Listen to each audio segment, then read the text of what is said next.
নমস্কার বন্ধুরা, দেখুন চা করছি।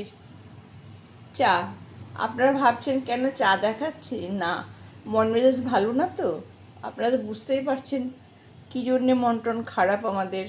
আমরা তো মা না, আমাদের মেয়ের এইভাবে নৃশংসভাবে ঘটনা ঘটেছে। ধর্ষণ প্লাস কত কষ্ট করে পৃথিবী থেকে সরিয়ে দিয়েছে। এই পাশবিক নারকীয় অত্যাচার যারা করেছে তাদের কঠিন শাস্তি হোক। ভবিষ্যতে কখনো যেন এমন দৃষ্টান্তমূলক শাস্তি দিক যাতে ভবিষ্যতে কোনো মায়ের কোল যেন এভাবে খালি না হয়। দিন চলে যাবে, হয়তো দোষীরা ধরা পড়বে, শাস্তি হবে, সবই হবে, কিন্তু মায়ের কোল তার পূর্ণ হবে না। দুর্গাপূজা আসার আগে প্রাককালে এরকম দুর্গা প্রতিমা বিসর্জন, ঘরের মেয়ে, আমার আপনার আমাদের সবার রাজ্যের মুখ উজ্জ্বল করত কত প্রতিভাময়ী মেয়ে ছেলেও। আচ্ছা, আমি চা করছি, আপনারা দেখুন। তারপরে তাই রান্নাবান্না কিছু দেখাতে পারছি না, মন মেজাজ এত খারাপ, রান্না করার মানসিকতাই নেই। কর্তা সাহেব চা খাবে, তাই চা করতে এসেছি এত রাতে। আমিও চা খাবো তার সাথে। আর আমার চা তো চিনি ছাড়া, উনি তো চিনি দিয়ে খাবেন। দেখুন একটু গলাটাও খুসখুস করছে, তাই তেজপাতা দিয়ে দিলাম। আর দুটো এলাচ দিয়ে দিলাম, আর একটু আদা দিয়ে দিলাম। এই আদা এক টুকরো গ্রেট করে দিয়ে দিলাম, এটা হবে। আজকে জানেন অনেক কথা বলতে ইচ্ছা করছে, কিন্তু চাটা হোক, আমি বলছি। অনেক কথা বলতে ইচ্ছা করছে, কিন্তু কি বলবো বলুন তো। আমি একটু ফেসবুকে লেখালেখি করি বন্ধুরা, আমি ফেসবুকে লিখেছি, দুটো পোস্টও করেছি, এবং অনেকের সোশ্যাল মিডিয়ায় দিচ্ছে, হয়তো কোনো মন্তব্য করছি, হয়তো জানেন সেই মন্তব্যের পরিপ্রেক্ষিতে আমাকে থ্রেট করছে রীতিমতো। সত্য কথা বলার তো উপায় নেই না, কারো নাম করে গলা টিপে ধরা মানে খুব অন্যায়, তাই না?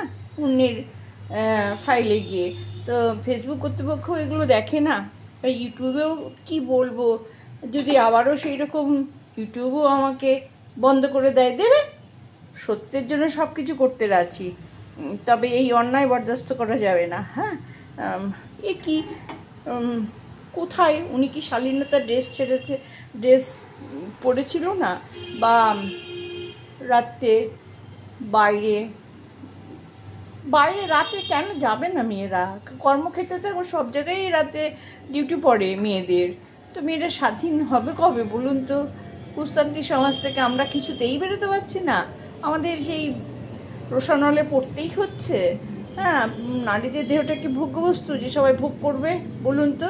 আচ্ছা, যদি প্রাণে মারতে হতো, গুলি করতো, তবে এইভাবে নৃশংসভাবে ঘটনা তার কাজের জায়গায় 36 ঘন্টা ডিউটি করার পর সে একটু বিশ্রাম নিচ্ছিল। তো এই যে ন্যায্য কথাগুলো আমরা বলি, এই যে আজকে করে দুর্ঘটনাটা ঘটলো, এবং তারপরে দুঃখজনক বেদনাদায়ক কি না বলবো, সব রকমভাবেই বলছি। যখন তারা আমাদের রাজ্যের সমস্ত মেয়েরা মোমবাতি নিয়ে মিছিল করলো, এই রাত মেয়েদের রাত হবে 14ই আগস্ট, কিন্তু চা দিলাম 2 চামচ, কিন্তু সেখানেও গণ্ডগোল, প্ল্যান মাফিক ও নানা অসামাজিক কাজকর্মের এইসব প্রতিবাদ করেছে বলেই তো ওনার ডাক্তার দিদি এরকম অবস্থা হয়েছে, তা নয়। সব ধরে ফেলেছিল। এই যে আমরা সবাই এখন টিভি দেখছি, তারপরে সোশ্যাল মিডিয়ায় আমাদের ফেসবুকে জানছি, ইউটিউবে জানছি, নানা রকম আসছে। তো বুঝতেই পারছেন, আমরা বুঝতেই পারছি কে, তবে আদালতে যখন গেছে, সিবিআইয়ের হাতে যখন গেছে, তখন তো দোষীদের একটু ধরা পড়ার আছে। আন্দোলন যদি চলতে থাকে ঠিক দোষীরা শাস্তি পাবে, তাই নয় কি? তো এই সব কথা ভেবেই ভাবছি যে আমার মেয়েটাও বাইরে বাইরে চাকরি করেছে। হ্যাঁ, তো দৈহিক প্রদর্শন না হলে মানসিক কিভাবে রাজনীতির শিকার হয়েছে, কিভাবে মানে কর্মক্ষেত্রে থেকে রিজাইন দিয়ে চলে এসেছে, সেগুলো দু একটা কথা আমি ফেসবুকে না লিখি। আমাদের তো না আছে অর্থ, না আছে সামর্থ্য, মধ্যবিত্ত ঘরের আমরা তো প্রভাবশালী নই, বা অসৎভাবে ইনকাম করে তো পয়সা রোজগার করিনি। অতএব আমাদের খুবই করে চলতে হয়, তাই না? তা আমাদের মেয়েদের নিরাপত্তা কোথায়? আমাদের নিরাপত্তা কোথায়? এখনও বলে 34 বছরের শাসনকাল। আরে বাবা, বাম রাম সবার দোষ দিচ্ছে। আচ্ছা, আমরা এখনও যখন সল্টলেকে আমরা আমাদের জানেন না হয়তো, আমাদের ব্লকে 2-3টে ব্লক মিলে একটা করে মার্কেট হয়, সেখানে যাই। সন্ধ্যেবেলা বেরোতে পারি না, ভয় করে রীতিমতো। হ্যাঁ, রীতিমতো ভয় করে, মানে কখন যে টার্গেট হয়ে যাবো তা জানি না।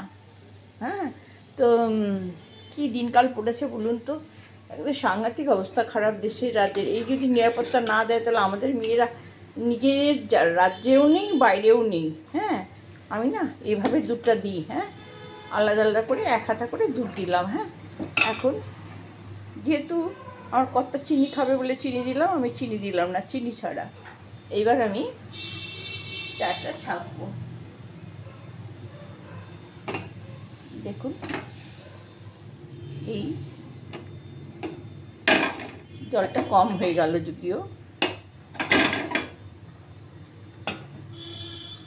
কথা বলতে বলতে কম হয়ে গেল, শুকিয়ে গেছে।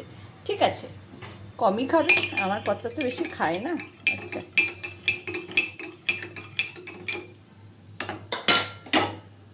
রাত হয়ে গেছে, হাফি খাই। হ্যাঁ, দেখুন চায়ের কালারটা।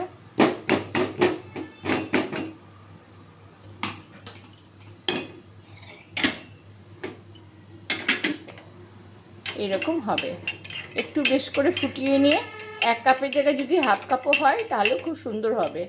এটা হলো চা, বুঝেছেন? দেখেছেন কেমন সুন্দর হয়েছে?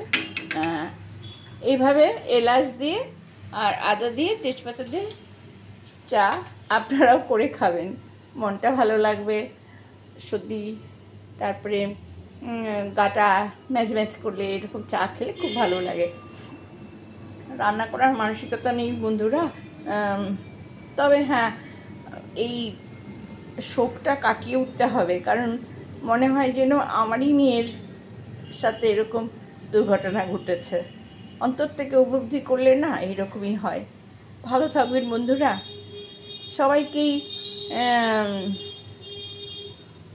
সবাইকে মানে আমরা সবাই যেন এই বিচারের আশায় রইলাম। আদালতের হাতে গেছে, আমার মহামান্য আদালতের হাতে আমাদের বিশ্বাস আছে। তো দেখা যাক কি হয়। হ্যাঁ, আগামীতে আমি আবার আসবো রান্না নিয়ে। হ্যাঁ, মনটা শান্ত হোক। আপনারা ভাবছেন কি হলো, আমি কি বন্ধ করে দিলাম রান্নাবান্না? না, বন্ধ করিনি। মনটা এই জন্যই খারাপ, আমাদের অভয়ার জন্য, মৌমিতা দেবনাথের জন্যই আমাদের মনটা ভীষণ খারাপ। পৃথিবী ছেড়ে চলে গেছে, কিন্তু অনেক প্রশ্ন রেখে গেছে, নিজের জীবন দিয়ে আমাদেরকে সতর্ক করে দিয়ে গেল। হ্যাঁ, আর দাবি তুলে দিল যে আমরা রাজ্যে নিরাপদ নই, আমাদের নিরাপত্তা দিতে হবে। ওকে বন্ধুরা, রাখছি, নমস্কার।